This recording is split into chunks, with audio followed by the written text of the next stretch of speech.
देवेंद्र फडणवीस सांगतात काँग्रेसच्या काळामध्ये, अहो काँग्रेसचं सोडून द्यावं, तुमचं बोला. काय झालं की काँग्रेसच्या काळात तुमच्या स्वप्नातसुद्धा तुमच्या छातीवर काँग्रेस बसलेली आहे आणि आम्ही बसलेलो आहोत. काय विचारा, काँग्रेसच्या काळात, नेहरूंच्या काळात, काय नेहरूंच्या काळात, काय काँग्रेसच्या काळामध्ये तुम्ही महाराष्ट्राला काय नपुसंक बनवताय का? छत्रपती शिवाजी महाराज युद्धावर गेले, ते काय वरण भात तूप खाऊन त्यांचे मावळे लढत होते का? ते मांसाहारच करत होते चांगल्या प्रमाणात. पेशवेसुद्धा मांसाहार करत होते, बाजीराव पेशवे. त्याशिवाय युद्धावर लढता येत नाही.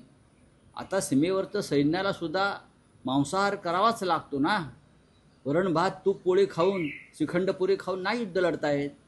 तुम्ही महाराष्ट्राला नपुसंक नामर्द करताय. देवेंद्र फडणवीस, हे फतवे मागे घ्या.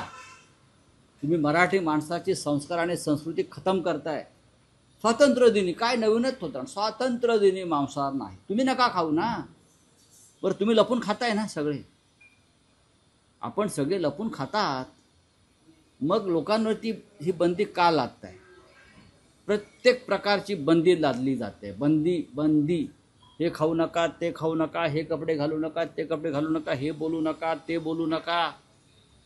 हा देश आहे की बंदीशाळा आहे? हा महाराष्ट्र आहे की बंदीशाळा? हे बंदिराष्ट्र झालेलं. या विरोधात सर्व मराठी माणसांना एकत्र येऊन आवाज उठावा लागेल.